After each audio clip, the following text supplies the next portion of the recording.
video just to make sure we're streaming. Sometimes this can take a second,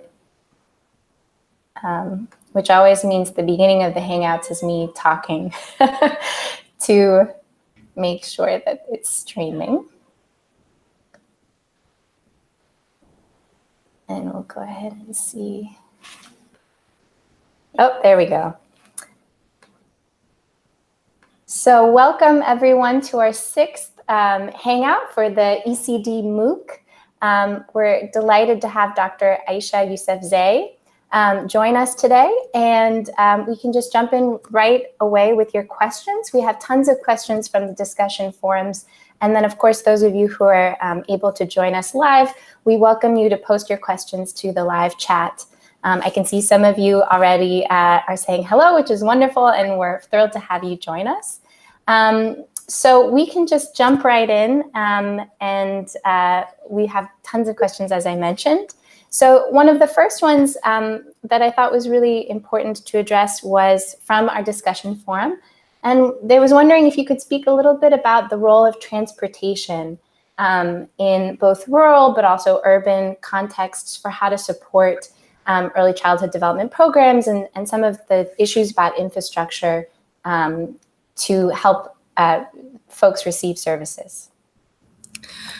Thank you, Kat. And I'm really very delighted to be able to join the Google Hangout and engage in the discussion with the participants of the course. So the issue of transportation is a really important one, and it comes up in two different ways.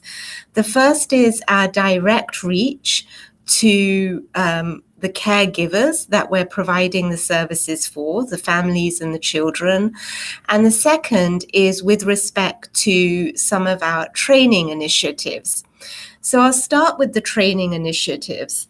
One of the challenges that we've had, and this is working specifically in rural Pakistan, is we were training youth workers to be able to deliver an early childhood service. And as part of that training, we needed everyone in a center for 3 weeks together. And then on a monthly basis, we wanted to bring these youth together to attend or participate in a community of practice meeting, because this was very important to continue peer learning and development of the program. But we found that in the rural communities where we were working, transportation was not reliable and it was expensive to have private transportation. And so in that context, really part of the running cost of being able to develop the training capacity included having a transportation covered. And now this is something you have to take very seriously when you then think about scaling up, because all too often in, I think, early childhood development services, we want to make things as cost efficient and as low cost as possible. But we also need to be realistic. And in many of these rural communities, if we are to get training out, we need to look at that. I think similarly, when we're trying to reach communities, and especially the most remote, the most rural, the most disadvantaged, we also need to think, what are our options? If transportation really is a barrier and we can't invest in it more, what are other options that we can look at? Is bring together larger or clusters for group sessions one way rather than doing home visits? How can we do blended approaches such as radio learning, learning using other forms of technology? But I think recognizing that it's a barrier and then thinking about the creative solutions is really important. And it's not going to be one fit for all contexts. So again, you have to be able to pilot and test what works. Thank you so much. That was really a great answer. Another question that's come up several times is around kind of the wonderful effort to integrate multiple services, but the issue about having multiple sectors with different funding needs, different enrollment goals, And this might be something that comes up more perhaps in urban context where there's more competition for services and programs. So there were some questions around if you could just talk a little bit about how it works to actually implement multi-sectoral programming, and maybe some of your thoughts on working in rural versus more urban communities about how those types of kind of integrated programs are structured and how feasible they are. So I think we all recognize that the multi-sector approach is absolutely essential because we know, particularly now with the nurturing care framework that was launched by WHO and partners this year, that we need to ensure children are receiving health, nutrition, education, protection, and responsive caregiving. But the charge of coordinating across sectors is daunting. And so I think we need to break this up and look at it at different levels. So what is happening at the policy and national level, all the way down to what we are doing at grassroots level, down to the villages where we're actually implementing the programs. So I'll start with the grassroots level. And here I think about where are the opportunities for practical coordination. For example, in work that I've been engaged in with early childhood education, we wanted to ensure that one way of having cross-sector coordination was leveraging the workforce networks that existed across villages. So by that, this meant that the preschool teacher, the community health worker, and a district officer were able to meet once a month.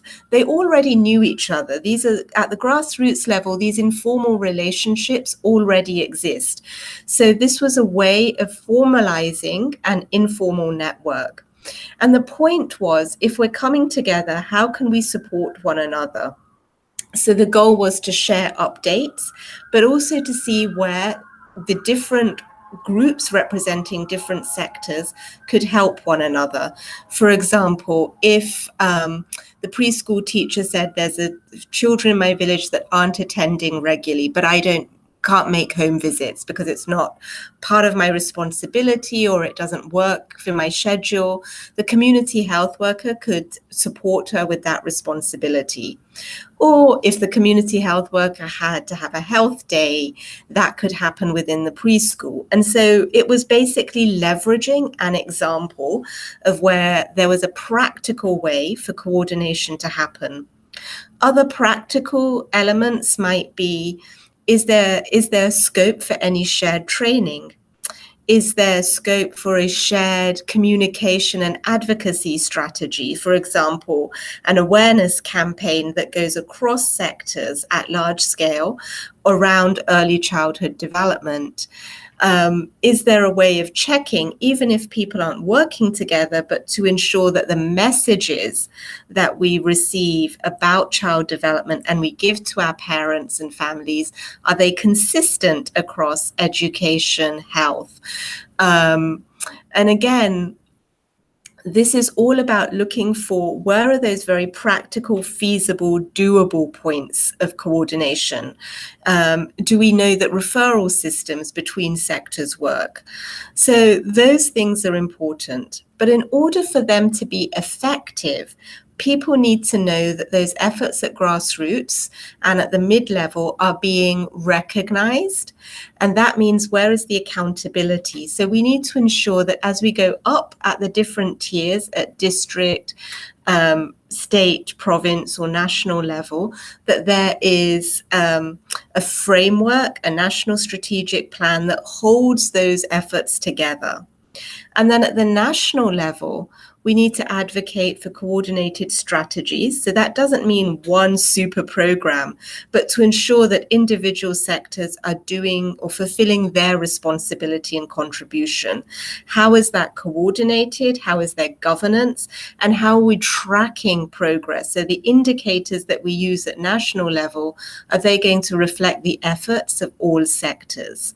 But I always like to begin with where are the very practical things. So what is happening at grassroots that is really doable and meaningful for communities? Thank you so much. We have a bit of a nuanced question from the live chat from Gashaw. I hope I say that correctly. And this is about whether or not you could talk a little bit about the difference between evidence-based and results-based interventions.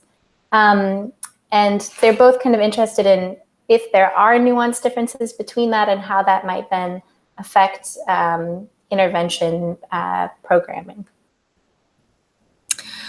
So for me, I think the two are interrelated, okay? So we need to begin with an evidence base. We need to know what are the ingredients, the active ingredients that make a child development program work.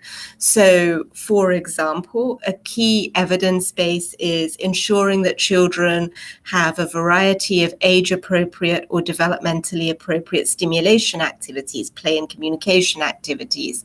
We know that there is a very strong evidence base that curriculums around early stimulation are strengthened if we deliver them in a way that is not just giving information to families, but we're allowing parents and young children to try things out together, and that we include guidance around responsive care. So these are three features. Another evidence-based feature is problem solving. We know that if we integrate problem solving into our curriculum, it's likely to have greater acceptance, uptake of the intervention. So by drawing from the evidence, we know what are the components that go into that basic foundation of the program that needs to be delivered. And then for me, the next thing is how do we put that into a theory of change so that when we design our program, how do those evidence-based inputs lead to the results that we want to see? And how do we track that across the immediate, medium and long-term implementation of the program? So I would not, for example, expect to see child development outcomes after 3 months of implementation. So I have to think in a very careful way, what are the results that I am going to be guided by and aim for in the short term versus the long term? And to ensure that when I think about a results-based framework, how am I using the results to evolve the program, to improve its quality and its impact? So if the results and the indicators that I'm looking at, the data that I'm looking at is telling me people are not receiving the intervention, or there is low acceptance, or that the level of knowledge is not changing, how do I use that data to decide what actions I do to improve my program? And so I think that the element that ties these things together is the inputs are guided by the evidence, and then how we improve the program and implement it has to be guided by the data in our results-based framework. Thank you so much. A related question that's come up several times, and for example, from Anna, who's Colombian but living in Argentina, is around what you mentioned, these results-based inputs around the quality standards for early childhood education, and the kind of trade-off between implementing results-based or performance monitoring type measures, and how that balances for kind of not only just overstretching community resources into trying to gather these data, but also maybe some of the trade-offs of trying to apply performance-based measures to evaluate programs across different types of communities, especially when those types of programs might be very specific to the community, a particular community. So could you talk a little bit more about the trade-off on how we actually gather data about results for a program and how to balance that with the flexibility of applying programs across different types of communities?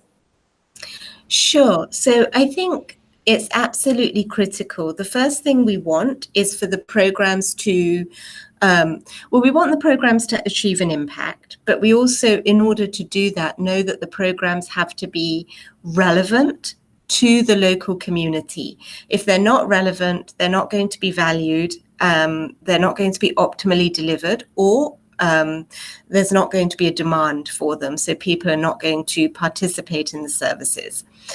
And so I think part of deciding what your indicators should be has to be a balance between what is relevant, what are the questions that your community need answers to, whether it's at the local level and at the policy level, and how do you design indicators in participation with those community members or your other stakeholders to ensure that those things that are important to them are also being captured.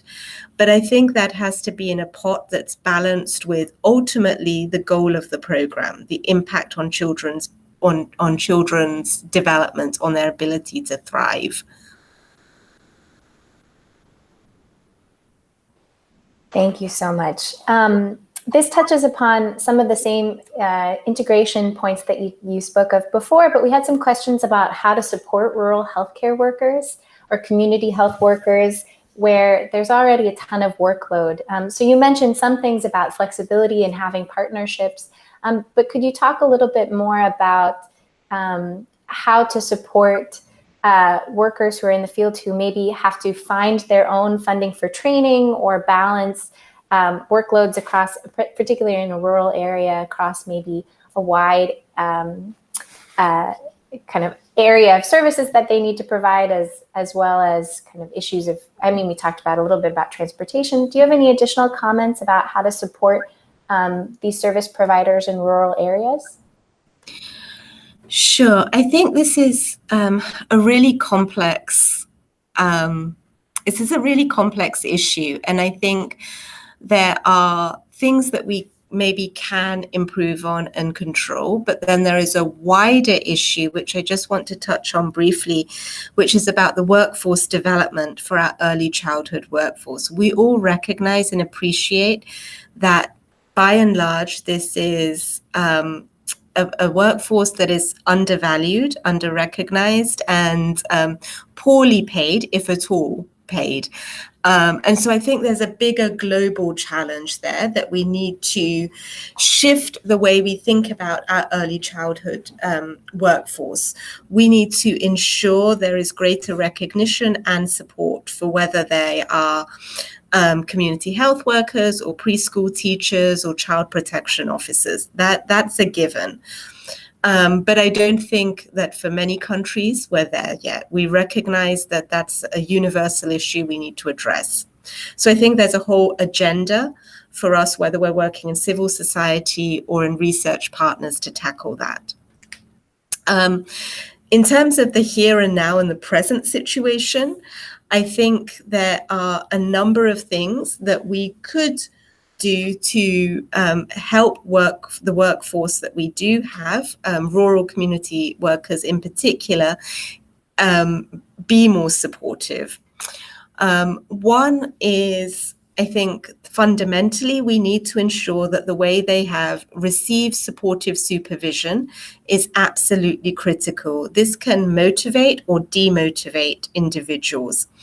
And so what are the points that we can use in a program to increase the support? That means giving positive and constructive feedback that's timely and useful, rather than simply act like an authoritarian monitoring officer, where you're sort of penalizing people for what they're not doing, rather than having a balance between figuring out how they can do something better together. The other is building, using a strengths-based framework and building on the knowledge and the incredible capacity and skills that this workforce already has, because they are the ones embedded in the community, have the greatest understanding of the community. And that could be utilizing that knowledge in communities of practice and in trainings. It could be recognizing champions and having appreciation of those skills and that knowledge and innovations that they might bring into the programs. So I think there are things like that we can do. In terms of the issue of burden of work, this is when we need to be careful. If we're going to introduce new interventions, it shouldn't be considered an add-on, right? So we need to think about what are health workers already or community workers already doing, and what are the ways that we can bring or combine messages that are truly blended and truly integrated, and what are the modifications that need to be made to the system that allows for that additional intervention information. For example, if you're delivering a nutrition message, such as breastfeeding, that's a good time to integrate while breastfeeding. You can soothe your child, you can talk to your child, you can sing to your child. And so that's a combined message. Responsive feeding is another opportunity where you can have a combined message. So I think thinking about where things really work well together also doesn't feel like you're having another message for child development and another message for health and another message for nutrition. Thank you so much. We have a question from Otis from the discussion board, which is around the role of fathers and how to engage fathers in early childhood development, and maybe just more broadly, how to engage more men and the role that men might have in supporting early childhood programs. So this is a growing interest in the field, and there are lots of programs, not just in child development, but across child health and child nutrition and education, where we're talking and figuring out ways to engage men. And from a lot of the qualitative research, I think it challenges our assumptions that men are disengaged, and that but what we recognize is that men are involved in aspects of care, in decision making around care. And so I think understanding what are the different ways of reaching men, whether that's through specific fathers groups, whether that's through shared information that targets men during antenatal period, whether that's through specific tailoring of advocacy or community awareness campaigns that look at men as role models and positive images of male caregiving, or whether that's through couples engagement in parenting. And I think going beyond fathers in some contexts, we just need to recognize that who is the other caregiver? Is that the grandparent? Is that a father? Is that a friend, a sister? But how do we ensure that what we're doing traditionally with the mother also is supportive of the mother and reaches out to other caregivers within the household? Thank you so much. We have a question from our live chat from Tripti, who works with children with developing needs or special needs, excuse me, and notes that children with IQ that's quite low, for example, below 35, might not show huge outcomes, but tiny progresses are important. How do we show this impact? And more broadly, how can we design services that also incorporate or target children with special needs? So I acknowledge that we need to have far greater global effort for inclusive early child development services and have a public health approach where we have universal interventions, where we're promoting child development for all children and recognizing that wherever you are in your developmental spectrum, you can improve, maybe not at the same or in the same typical progress or rate, but there's improvement. And then having more targeted or specialized interventions for children with impairments and other challenges. I think what we measure are different. Sometimes I think it's important to measure participation. So not only do we need to measure children's development progress, which, as Tripti recognizes, might be smaller and in smaller increments, but we should be measuring children's participation and children's engagement. So if you are a child with disabilities, has this intervention exposure changed their participation and their family's participation in everyday activities, in family life, community life, religious life, educational life? Is their peer group extending?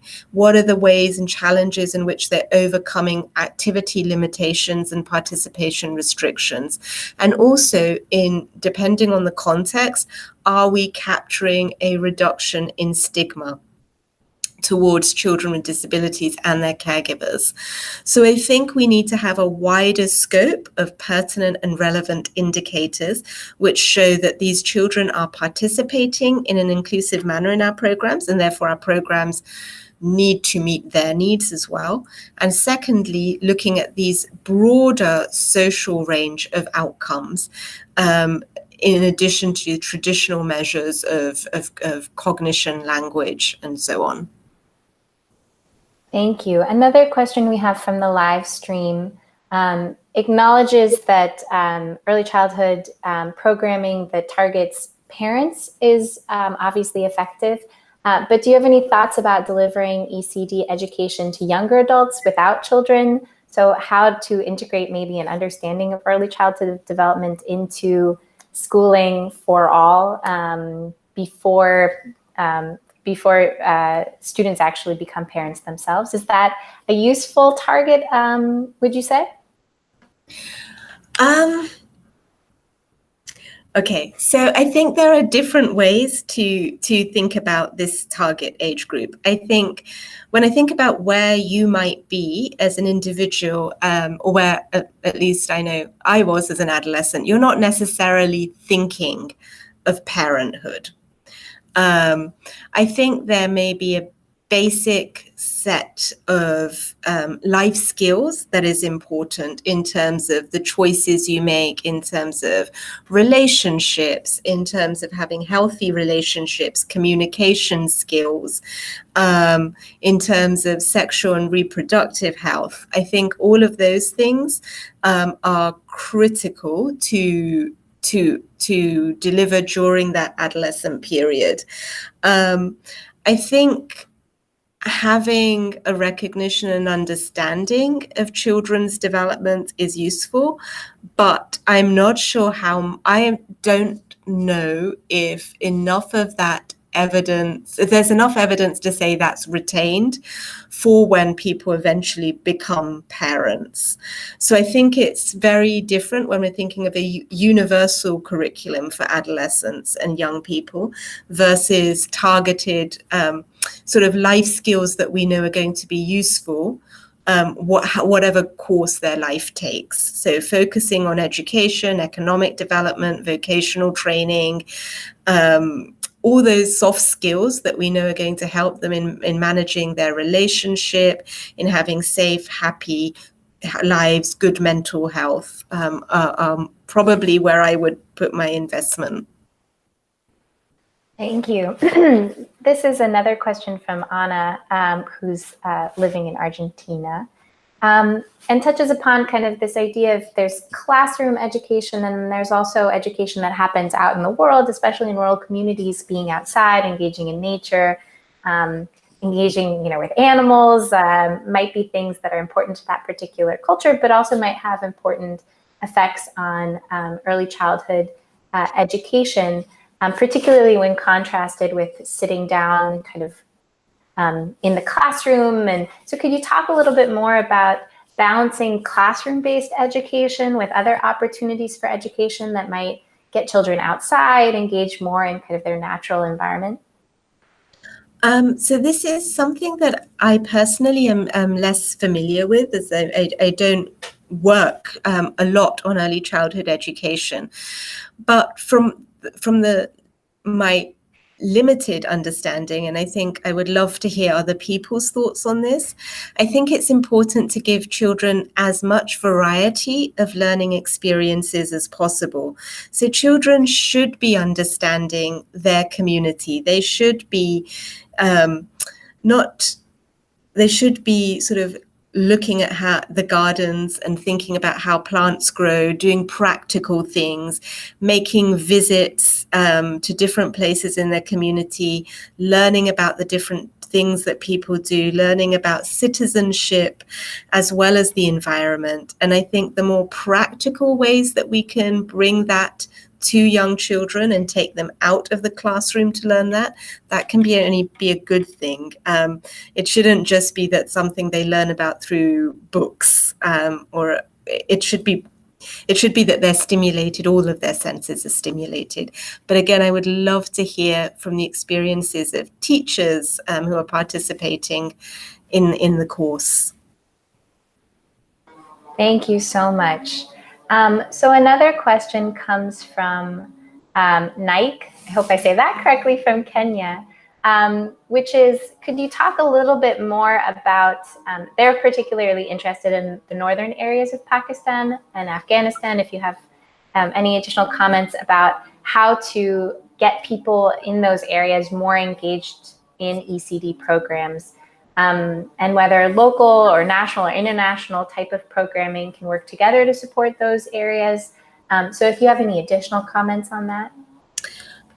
So my previous institution, I was working with the Aga Khan University, and I know that the Aga Khan University and the Aga Khan Foundation has a large presence in the northern areas of Pakistan, in Gilgit and Baltistan, as well as in Afghanistan.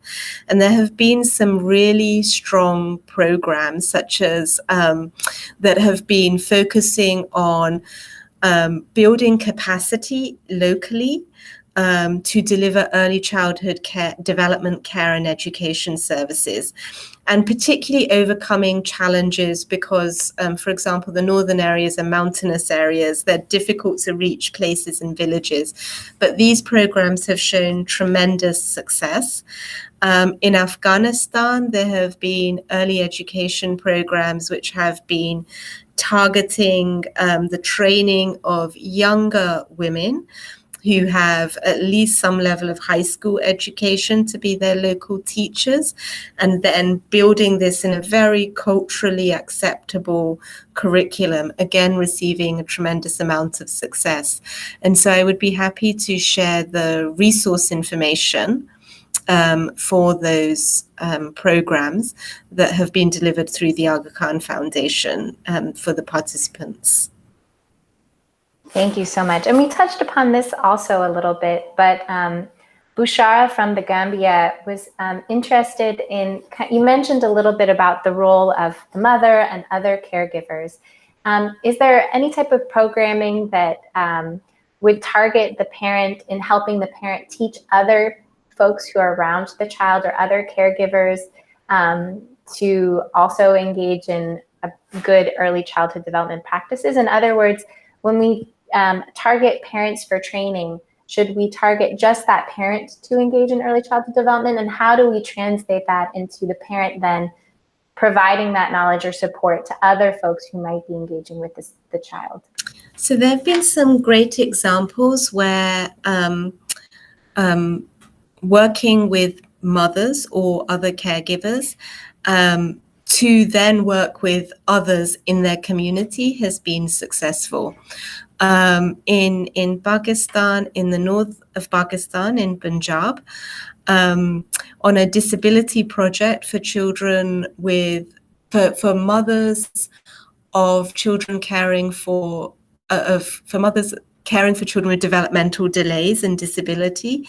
They were basically being guided to provide basic levels of community support and then peer support, and which was then passed on through networks to other mothers with children in similar conditions. So that was an example of how that worked, and it's worked because there was good training and good support for those mothers, and there was a motivation there to share this information on parenting.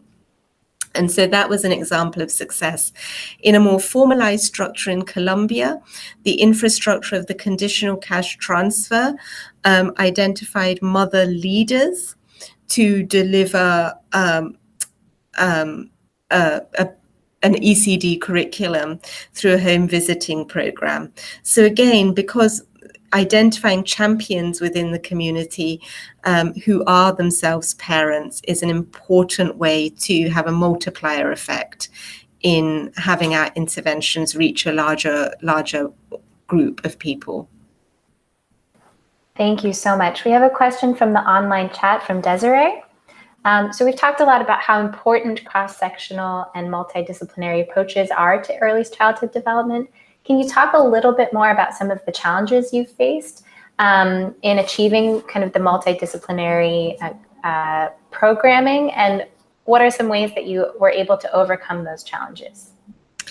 So the challenges can begin right at the outset from the design of the program. So, for example, I work across child development and nutrition, and often these two disciplines may be talking about the same thing using different terms. So I think even the language we use as experts, first we need to understand one another and the languages the words that we use, the technical words that we use. So I think having an appreciation and some time invested in the team to really understand, for the non-specialists in that particular field, to understand the other area of expertise. So I think that's important to build the foundation in the team. The second piece is then when you're bringing the components of the program together to understand through theories of change and theories of action how the different inputs have some shared pathways, but also some different pathways and different outcomes. And to respect the fact that, for example, a stimulation intervention isn't going to be a pathway to child growth as an outcome. So we shouldn't expect that. But if we're going to bring it together with a nutrition package, it is together going to be a good way to address some caregiving pathways. So I think it can improve responsive caregiving when the two things are combined around a responsive caregiving message.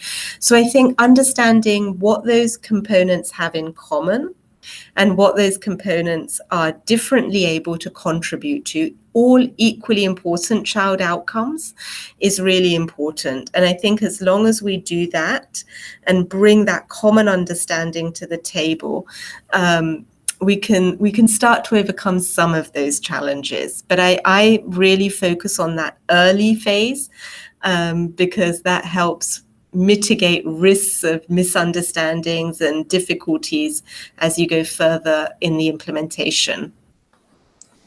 Thank you so much. This question also comes from the live chat from Kavita. And they ask a question broadly around the role of effective reproductive health education and life skills more broadly, but maybe focus specifically on reproductive health and the role that that might play in supporting potential parents and future early childhood education.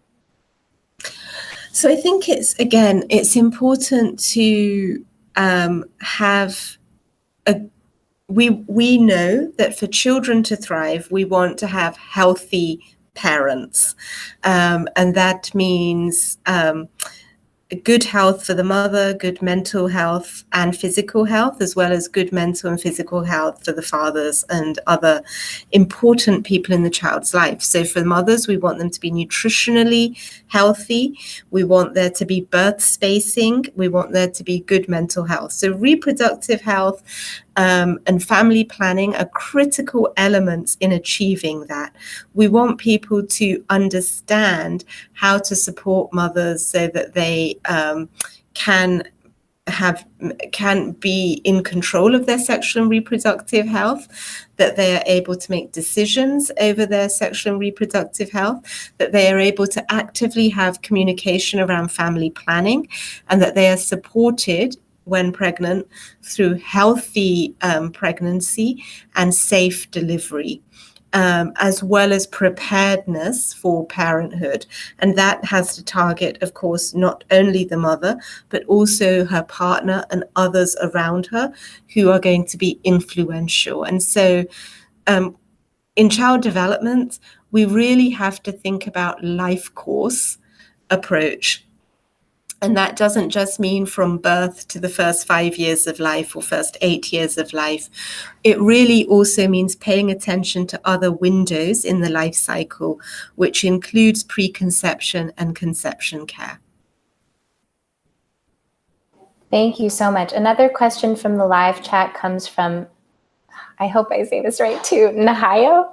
That's also a really neat name.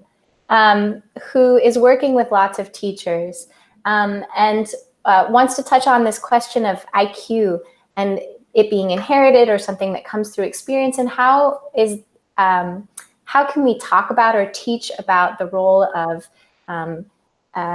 both experience and genetics in playing in intelligence for both to explain to teachers, but also populations that might not be familiar with those types of terms? So I like to really talk in plain language. And so there are 3 things that I think are really important. First is to explain to families, to caregivers, that learning does have an inherited component to it, but there's so much of what we learn is going to be dependent on the nurturing environment around us as well. And so whatever your genetics are, that's maybe a roadmap, but the way that map is shaped is going to be by the environment. And so the opportunities we provide for our children to learn, the good health that we provide, the reduction of stress in their environment that we provide are all going to contribute to a healthy learning trajectory for young children. And we can all think about metaphors that families can co-create with us and relate to.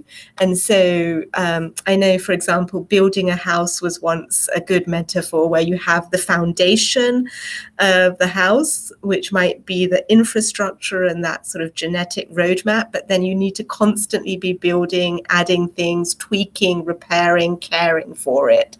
But there are probably many, many better metaphors that are not coming to my mind right now. And the other thing I'd like to draw an example on is I think when all parents want the best for their children, and all parents want their children to be educated. And sometimes that lends itself to traditional academic learning or rote learning, because people want their children to be able to read and do maths. But we also need to help and guide parents through the experience of early childhood learning, about how the social emotional piece of learning is really important. So when children learn to make friends, when they can concentrate on a task, when they are motivated, when they receive positive feedback, they can problem solve together. These skills will help them to learn better, the reading, the writing, the science that comes later in life. And that the way to learn that is through play. And so I think having creative strategies so that parents can understand why a particular approach is chosen in a preschool is as important. And so having both of those things, I think, are important. Thank you so much. A question from Karen in Australia from our discussion forum touches upon some specifics around kind of the role of financial education. So we've talked a lot about health, we've talked about parent targeting parents in several different areas, but finances, especially in areas of poverty, is going to be play a huge role, obviously, in early childhood development. So Karen points out things such as paid maternity leave, and issues around kind of debt. But could you speak more broadly to, I guess, if you have thoughts on paid maternity leave and the role of kind of supporting finances more generally, and how that plays into early childhood development? We absolutely know that it does. Whatever we do through our early childhood services, whether it's preschools or home visitation, that is going to be influenced by what's happening in the workplace for parents and at the national policy level. And so we need to, at the global level and at national level, regional level, work towards caregiver leave, both maternity leave and paternity leave as well. And for that to be of an adequate length, and for there to be financial stability for parents to be able to make those choices. So, for example, if it's a loss to mothers, if you're putting them in a position where they'd be better off working, that's not a good maternity leave strategy. So we need that. We need to also make sure that there is no negativity associated with those kind of strategies. So, for example, in the United Kingdom, we know that there is not a very long amount, but there is some paternity leave offered, but yet few men take that up. So we need to understand the reasons why that's happening and think about how we can intervene to change that. So that's one thing, is kind of figuring out what's happening in terms of the policy level and how we ensure that's implemented. The other thing we know is how we improve linkages. Again, we're going back to this multi-sectoral approach between child development and social protection services. So whether it's cash transfers, conditional or unconditional, or other poverty alleviation strategies. So those linkages have to be made. And the final piece is 2 generational programs, where we're targeting at one level the child and the caregivers, but other level it might be vocational training for families, income generation programs for families. So what are the ways that we know that 2 generational programs have been effectively implemented is another thing that we need to look at. Thank you so much. There have been lots of questions on conditional cash transfer programs and targeting, poverty directly, if that needs to come before targeting early childhood development, and how to balance resources. So I think touching upon that has been really helpful. Another question that's come up several times is around corporal punishment and how we can, if you have any thoughts about how to address programming that speaks to not just socio-emotional skills, but actually kind of the role of corporal punishment, and kind of how we can build that in, given how prevalent it might be across different types of communities. So our shared vision and our shared goal is no violence for children, and that there's, whether that's physical or physical violence or it's emotional violence, we want to ensure that that's not happening for any child. And that's first and foremost. So that begins from the moments of parenthood, as when parenthood begins. We need to ensure that people are ready, they have good mental health to be parents, that their own social emotional regulation and the stressful experiences in their own lives are managed. So I think the support for the caregivers is critical in this. I think also this is where we need to put greater emphasis in our early interventions on responsive caregiving, sensitive and responsive caregiving. So understanding and being attuned to our child's signals, their demands, what they're communicating even before they can use words, and how we can contingently and appropriately respond to our children's needs, and understanding the stage of development they're in, so that when they're repeating something, when they're crying for something, that there's a reason, and how can we recognize that early on and address that early on. I think those things start to reduce the risks for more difficult for violent behaviors or harmful practices. I think then bringing in the aspects into our parenting programs and into our teacher training programs around positive parenting and how we can use alternative strategies to help, gentle disciplinary strategies rather than violent disciplinary strategies. So in addition to the focus on stimulation, we need to ensure that the sensitive and responsive caregiving, the positive parenting piece, is incorporated into our curriculum. Thank you. We have another question from the live chat from Mamie, who works in environmental public policy and is interested in the intersection of ECD with that field. And their specific question is about ECD implementation projects that target indigenous communities, for example, in the Amazon region. And so could you speak a little bit more to how to design or how feasible it might be and ethical considerations around targeting early childhood development for indigenous communities? So we know that there is still a persistent inequality in terms of the reach of our programs and in terms of addressing diversity in terms of indigenous populations, languages, minority languages, and minorities in terms of ethnic groups. So I think first and foremost, we need to ensure that we have good local partnership, and that when we're working in indigenous communities, that those programs are championed not by the outsiders to those communities, but they are delivered by the local population. And that means that the local population has real participation, not just in the being the recipients of the program, but really working with people to develop and design the content of those curriculums so that their values, their culture is really truly reflected in that curriculum. So for me, it really comes back to the essence of what is the content before we start to think about how we deliver it. And I think there are good examples around the world of how that's being addressed.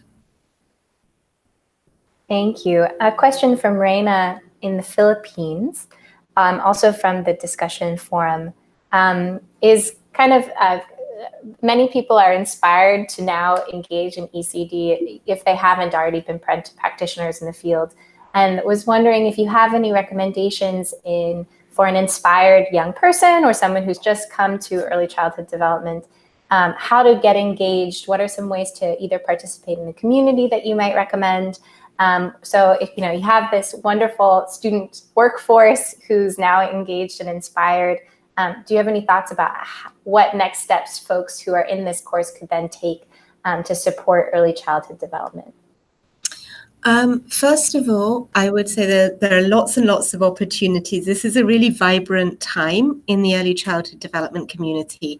So I would find out where are your local networks and organizations, as well as what are the regional and global networks around early childhood development. So who is providing services? Are there civil society partners that you can volunteer with or work with? Are there parent groups that you can volunteer or work with? Are there associations in your region, such as the Asia Regional Network for Early Childhood, or similar networks, AFCAN for Africa, or the global ECDAN Early Childhood Development Network? Sign up, learn about the opportunities, and get engaged through that way. But also think about where you might be able to take initiatives, because there are some really great examples of championship that's been spearheaded by youth populations around early childhood development, whether that's setting up a great campaign for child development and the promotion and awareness of child development, whether that's setting up local programs and initiatives.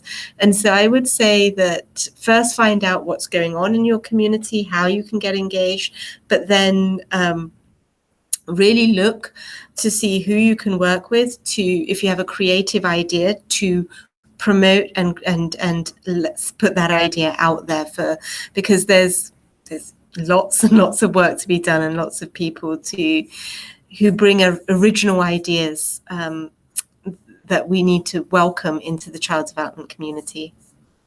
Thank you so much. And a couple people have asked this. So we have lots of people who are actually in their communities already and engaging and want to bring in a curriculum that is flexible enough that it can be, borrowed and implemented from other contexts, either as it's been described in this course or from other resources. So this is a broad question. So Agregani from Jakarta has asked this question, as well as others. Do you have any recommendations for programs that practitioners in the field or people who are just beginning to develop programming in early childhood development that you might suggest they get started with? Or do you have any ideas about programmings that are broad enough to be a starter for implementation in different communities? So there are lots and lots of programs that might already be available. So UNICEF and WHO have programs like Care for Child Development. There's Reach Up and Learn, which is the original Jamaica program, which is again open access. There's so there's starting packages that people can work with. The first thing is to find out who is using them already, and I would always recommend speaking to the people that are using them already, or looking to the technical experts that might have developed those programs, so that you can take guidance from them about how you might go about adapting things so that you can make sure that it's locally relevant, but you don't lose the essence of what makes those curriculum work. Thank you so much. And I guess our last question will be kind of around innovation. So there's a lot of questions about how do we fund these types of programs, and we've talked a little bit about funding kind of single sector versus multi-sectoral work and the importance of interdisciplinary approaches. But can you talk a little bit more about some of the kind of drawbacks and benefits of different funding structures? So there's government structures, there's private structures. Can you talk a little bit more about how we can leverage different funding sources and some maybe challenges in addition to benefits of those different types of resources? Sure. So what we ultimately want to see in every country is a national ownership, a responsibility for government to invest in sustainable, at-scale child development programs. So I think at one level, there should be an obligation from governments to put in investment and commitment to children's development. And there should also be a commitment of investment from global partners to do that as well. So I think that's one level. But we also recognize that there's not going to be one solution and one funding stream in countries. And so it needs to be a mix of social entrepreneurship models, private-public partnerships, as well as community-based efforts to all collectively deliver interventions together. And I think the key thing is when you start in your community to look at what is already being done so that you're not replicating what is already being done, but where is the gap and how can you address that gap so that you ensure that ultimately the children in that particular community are getting access to all the services. Thank you so much. We'll wrap up there. It's been such a pleasure to have Dr. Yousafzai with us today. And thank you so much to those of you who engaged in the live chat and were able to join us. Thanks to those of you who also posted fantastic questions and discussion points in the forums. It's been such a pleasure to read the thoughtful responses and engagement across the course. So thank you to our guest today, and also thank you to all of you for being such wonderful components of this course as well. So we'll sign off there, but thank you again. Thank you.